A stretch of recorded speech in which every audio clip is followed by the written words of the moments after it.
Hello বন্ধুরা, good morning. Welcome back to my new blog. কেমন আছো তোমরা সবাই? আশা করি সকলে খুব ভালো আছো, সুস্থ আছো। আমরাও বেশ ভালো আছি। আজ হলো 27শে নভেম্বর, বুধবার। বাজে এখন সকাল 10:30। তোমাদেরকে সঙ্গে নিয়ে এখন থেকে আজকে ব্লগটা শুরু করছি। হ্যাঁ, জানি অনেকটা লেট করে ব্লগটা স্টার্ট করেছি আজকে। আসলে কি বলো তো, সকাল সকাল রান্নাবান্নার কিছুটা কাজ কমপ্লিট করে ফেলেছি। হাজব্যান্ড খেয়ে অফিস বেরিয়ে গেছে, তারপরে আর কি ব্লগটা স্টার্ট করেছি। আসলে শীতটা সদ্য পড়েছে তো এখন সকালবেলা ঘুম থেকে উঠতে না একটু লেট হয়ে যাচ্ছে। তো আবার অভ্যাসে সেটা পরিণত হয়ে গেলে পরেও তখন আর অসুবিধা হবে না।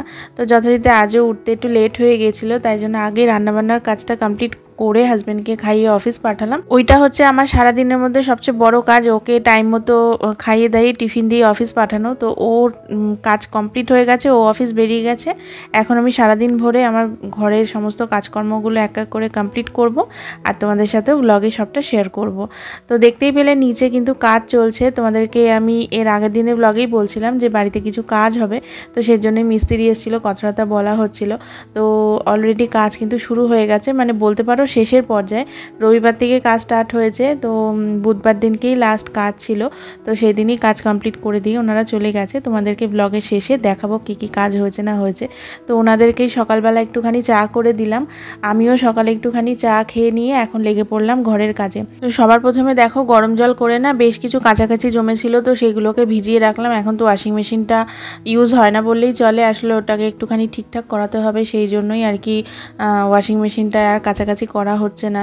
মানে অনেক বয়স হয়ে গেছে, তো ওটা এখন আর সেইভাবে লোড নিয়ে কাছাকাছি করতে পারে না।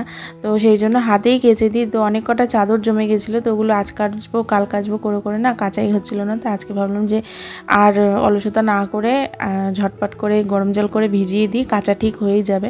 তো ওগুলোকে ভিজিয়ে দিয়ে দেখা এখন নিচে আসলাম। মা অনেকদিন আগেই বলে রেখেছিল চুলটা কেটে দেওয়ার জন্য, তো দিনটা ঠিকঠাক পাচ্ছিলাম না। মানে সোম আর বুধ ছাড়া চুলটা আমরা কাটি না, মানে চুল নোক টোক কাটি না। তো সেই জন্যই আর কি বুধবার যেহেতু ছিল, ওই জন্য মার চুলটা ভাবলাম কেটে দিই। তো দেখো একদম ছোট করে একদম ঘাড়ের কাছ অবধি করে দিয়েছি, কারণ মা না এখন আর সেইভাবে চুল টুল বাঁধতেও পারে না। আর চুলটা বয়স হয়ে গেলে যা হয় একদম সেই সরু হয়ে গেছে, তো ওরকম চুল রাখা থেকে না রাখা ভালো। তো ওই জন্য চুলটাকে একদম ছোট করে কেটে দিয়েছি। আর প্রায় দিনই ডাক্তারের কাছে যেতে হয়, তো খুবই অসুবিধা হয়, শ্যাম্পু ট্যাম্পু করতেও অসুবিধা হয়, শীতকাল চুলটাও ভালো করে শুকাবে না, সেই জন্য একদম ছোট করে কেটে দিলাম, আবার বড় হয়ে যাবে। তো চুল টুল কেটে দিয়ে এখন দেখো ওপরে চলে এসেছি। ওপরে এসে একটা রেসিপি বানাবো, তো সেইটা হচ্ছে আমার আর বনুর জন্যই। হাজব্যান্ড মা এই রেসিপিটা খাবে না, মানে আমার হাজব্যান্ড আর মা কি বলো তো লোটে মাছের ঝুড়ো খায়, বাট আজকে বানাবো হচ্ছে লোটে মাছের ঝাল, মানে গোটা গোটা লোটে মাছ বেগুন দিয়ে ঝাল করব। তো সেটাই ভাবলাম যে পরে যখন করবো তোমাদের সাথে রেসিপিটাও শেয়ার করি। আর সকালবেলা হাজব্যান্ডকে কি রান্না করে দিয়েছি সেটাও তোমাদের সাথে পরে শেয়ার করছি। চলো এই রেসিপিটা আগে তোমাদের সাথে শেয়ার করে দিই। তোমরা দেখতেই পেলে বেগুনগুলোকে ছোট ছোট করে কেটে নিয়েছি, লম্বা লম্বা করে নুন হলুদ দিয়ে একটু ভেজে নিয়েছি সর্ষের তেলে।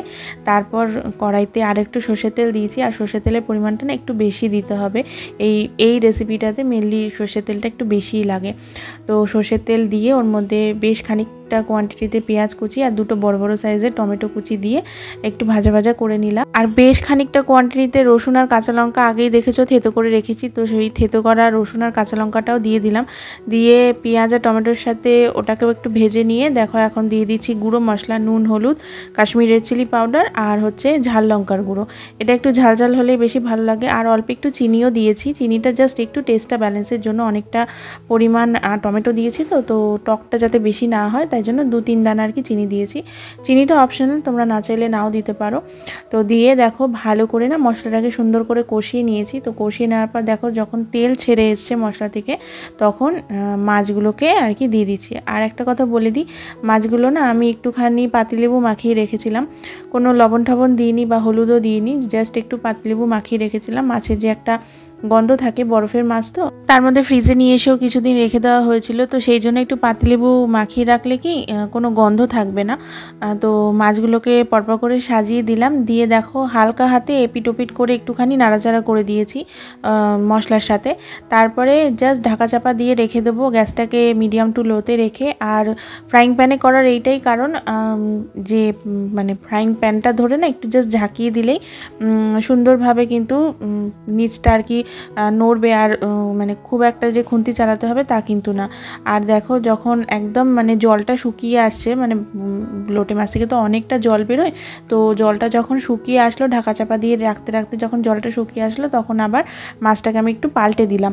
পাল্টে দিয়ে কিছুক্ষণ আর একটু হতে দিয়ে দিলাম হচ্ছে ভেজে রাখা বেগুনটা, আর মাঝখানে একটা গোটা কাঁচা লঙ্কাও দিয়ে দিয়েছি। গোটা কাঁচা লঙ্কাটাও তোমরা তোমাদের ঝাল অনুপাতে আর কি দেবে, এটা একটু ঝাল ঝাল খেতেই ভালো লাগে, তাই সেই জন্য অনেকটা লঙ্কা বাটা দিয়েছি, লঙ্কার গুঁড়ো দিয়েছি, তারপরেও আবার গোটা কাঁচা লঙ্কা দিয়েছি। আর আমি আর বোন না ভীষণ ঝাল খেতে ভালোবাসি, কিন্তু আমার শ্বশুরবাড়িতে আবার ঝালটা একদমই চলে না, তো আমাদের জন্য স্পেশালি কোনো রান্না করলে পরে সেটা একটু ঝাল ঝাল করে বানাই।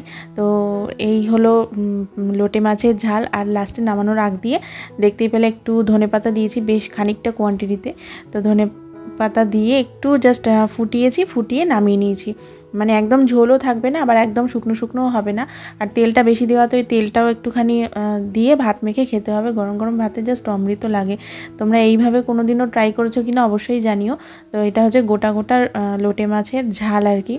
তো বেগুনটাও তোমরা না চাইলে না দিতে পারো, অনেকে বেগুনও দেয় না, তো বেগুন দিয়ে খেতে বেশি ভালো লাগে, তো সেই জন্য বেগুনটা দিয়েছি। তোমরা চাইলে নাও দিতে পারো। তো যাই হোক, আমার কিন্তু লোটে মাছ রান্নার পরে অল্প কয়েকটা বাসন ছিল, বেশিরভাগ বাসনটাই আমি আগে মেজে নিয়েছি, কারণ সিঙ্কে বাসন থাকলে না ওটা আমার একদম ভালো লাগে না। তো বেশিরভাগ বাসনই আর কি রান্না করতে করতে মেজে ফেলেছিলাম, শুধু রান্নার পরে যে কটা বাসন বেরিয়েছিল ঝটপট করে ওগুলোকে মেজে নিলাম। আর হাজব্যান্ডকে সকালবেলা বলে দিয়েছিলাম ধনেপাতা নিয়ে আসতে, স্পেশালি হচ্ছে এই মানে মাছটাতে দেবো বলে আর কি, লোটে মাছটাতে দেবো বলে। মানে এই লোটে মাছের ঝুড়ো বলো বা ঝাল বলো যাই রান্না হোক না কেন, তাতে একটু ধনেপাতা না দিলে ভালো লাগে না, তো সেই জন্যই আর কি স্পেশালি ধনেপাতাটা আনানো হয়েছে। তো এবার ধনেপাতা নিয়ে এসেছে যেহেতু, সেগুলোকে তো একটু ছাড়িয়ে সুন্দর করে না গুছিয়ে রাখলে না বেশি দিন রেখে খাওয়া যাবে না, তো ওই জন্য গোড়াটাকে আর কি কেটে বাদ দিয়ে দিলাম। আর আটির ভিতরে কোনো নোংরা আছে কিনা সেগুলো দেখে পরিষ্কার করে ধনেপাতাগুলোকে সুন্দর করে ওই যে কন্টেনারগুলো কিনেছিলাম অনলাইন থেকে, তো সব কটা তো নামাইনি, কয়েকটা নামিয়েছি, তো তার মধ্যে থেকে একটা কন্টেনারের মধ্যে করে ভরে রেখে দিলাম। আর এই কন্টেনারটা এতটাই ভালো, ওই নিচে একটা শীট মতো আছে, ওটার জন্য না মানে যে ফ্রিজে রাখলে পরে একটু জল জল ভাব হয়ে যায়, সেটা একদমই হয় না, কোনো সবজির ক্ষেত্রেই হয় না। তো এটা সত্যিই খুব ভালো এই কন্টেনারগুলো। তো ফ্রিজে ওটা ঢুকিয়ে রেখে দেখো এখন শুধু কিচেন কাউন্টার টপটা মোছা বাকি আছে, তো এই কিচেন কাউন্টার টপটা এখন সুন্দর করে মুছে নিচ্ছি। কিচেন ক্লিন করার জন্য এখন যে লিকুইডটা বানিয়ে নিয়েছি, ওতে আমার কিচেন পরিষ্কার করাটা আরও বেশি ইজি হয়ে গেছে। এটার মধ্যে ভিম লিকুইড আছে, আর হচ্ছে জল আছে, আর ভিনিগার আছে, এই তিনটে জিনিস দিয়েই আর কি এই লিকুইডটা বানিয়েছি। তো তোমরা কেউ একজন জিজ্ঞাসা করেছিল অনেক দিন আগে একটা ব্লগে, তো আমার রিপ্লাইটা করা হয়নি, তাই জন্য আজকের ব্লগেই বলে দিলাম। তো রান্নাঘরটা ক্লিন করে এখন একটা নতুন কাজ শুরু করলাম। তো এটা হচ্ছে আমার রান্নাঘরের সাথেই একটা জানলা রয়েছে, তো এই জানলাটা ব্লগে তোমরা খুব কমই দেখেছো, কারণ এই জানলাটা না এতদিন খুলতেই পারতাম না। এই দিকটা তো পূর্ব দিক, এদিকে না বৃষ্টির ছাটটা খুব আসতো আর কি, তো সেই কারণে জং ধরে গেছিলো। নতুন জানলা হলে কি হবে, জাস্ট 1 বছরই হয়েছে, তবুও না জং ধরে গিয়ে মানে এত বাজে অবস্থা, জানলাটা খুলতে পারতাম না। তো আজকে তো বাড়িতে আর কি লোহার মিস্ত্রি এসেছিলো, মানে গ্রিলের মিস্ত্রি এসেছিলো গ্রিলের কাজ করতে, তোমরা দেখেছোই, আমি ব্লগে দেখালাম তোমাদেরকে। তো ওনাদের দিয়েই আর কি খুলিয়ে নিয়েছি জানলাটাকে। তো ওনারাই বললেন যে এই জানলাটা এখনও ভালো রয়েছে, একটু রং করে দিতে হবে, তাই ভাবছি যে ঘরে তো রং রয়েছে, তো সেটা দিয়ে একটুখানি রং টং করে দেবো, অল্প একটু জায়গা তো ওটাই একটুখানি বুলিয়ে দেবো, যাতে করে জং লাগা যে ব্যাপারটা সেটা দেখতেও বাজে না লাগে, আর জানলাটা টেকসইও হয়ে যায়। তো সেই জন্যই জংটা যতটা পারলাম আর কি ঘষে ঘষে তোলার চেষ্টা করলাম, আর একটু তুলতে হবে স্যান্ড পেপার দিয়ে, তো সেটা এখন ঘরে নেই দেখে সেটা আর করতে পারিনি। তো পরে হাজব্যান্ডকে দিয়ে শিরিষ কাগজ আনিয়ে ওটাকে ঘষে আর কি ভালো করে পরিষ্কার করে তারপরে একটু রং করে দেব। জুতো সেলাই থেকে চণ্ডীপাঠ প্রত্যেকটা কাজই আমাদের হাউসওয়াইফদের কম বেশি জেনে রাখা দরকার, কোন কাজটা জীবনে কখন কাজে লাগবে আমরা কেউ জানি না।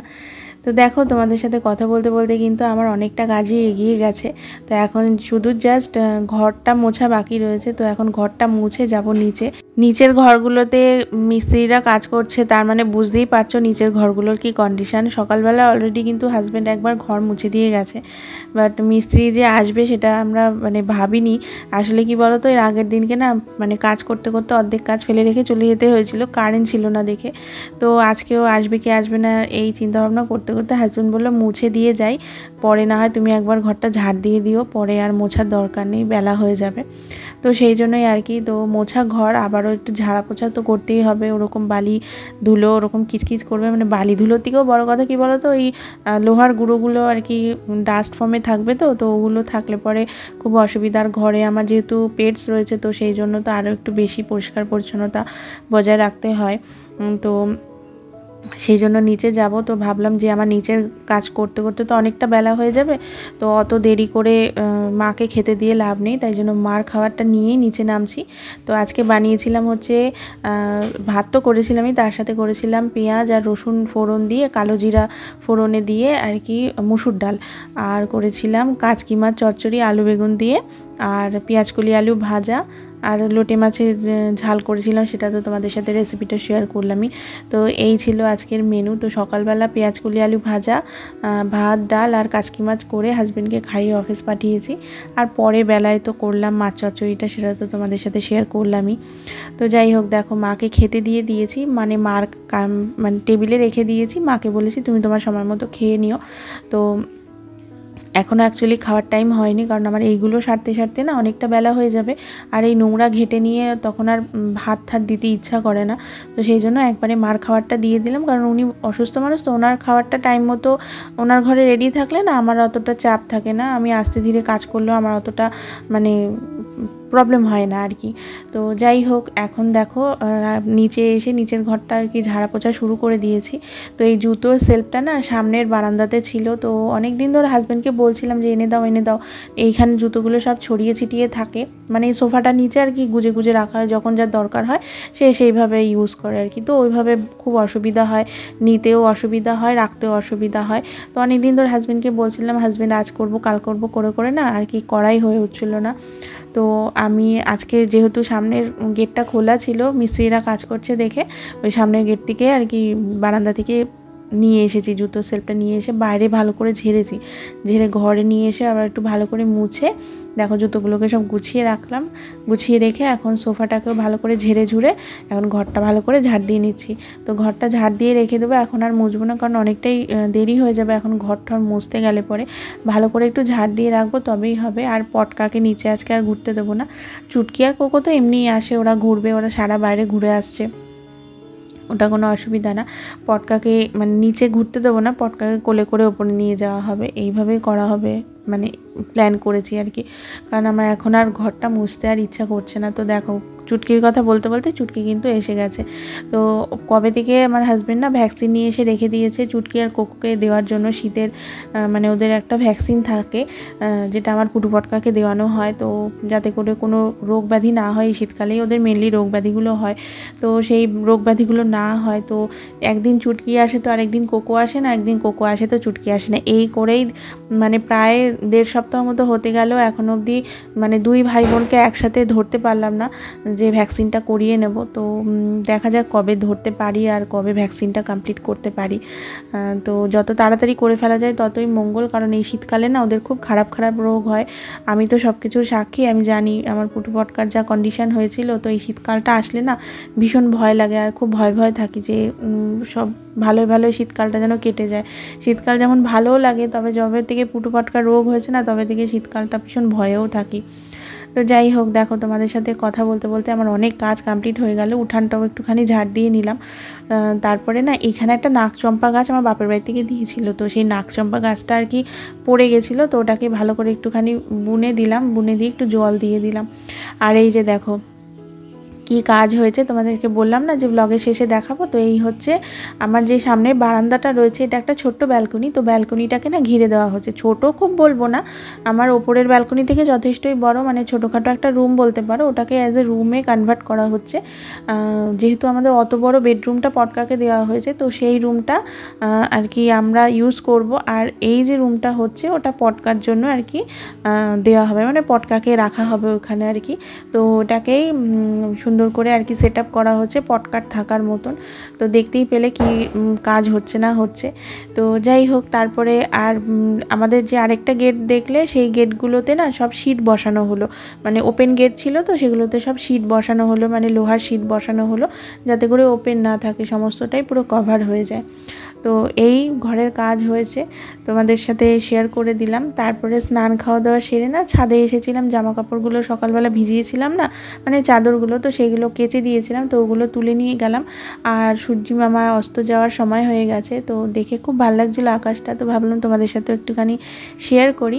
আর চলো, আর ব্লগটাকে বেশি বড় করব না, এর সাথে সাথে আজকের ব্লগটাকেও এখানেই এন্ড করছি। তোমাদের আজকের ব্লগটা কেমন লাগলো অবশ্যই একটা কমেন্ট করে জানিও, একটা লাইক করে যেতে ভুলো না। তোমাদের একটা কমেন্ট এবং লাইক আমাকে নেক্সট ভিডিও বানাতে অনেক বেশি মোটিভেট করে। চ্যানেলটা সাবস্ক্রাইব না করে থাকলে অবশ্যই করে দিও। তোমাদের সাথে দেখা হচ্ছে খুব তাড়াতাড়ি। সকলে খুব ভালো থেকো, সুস্থ থেকো, টাটা।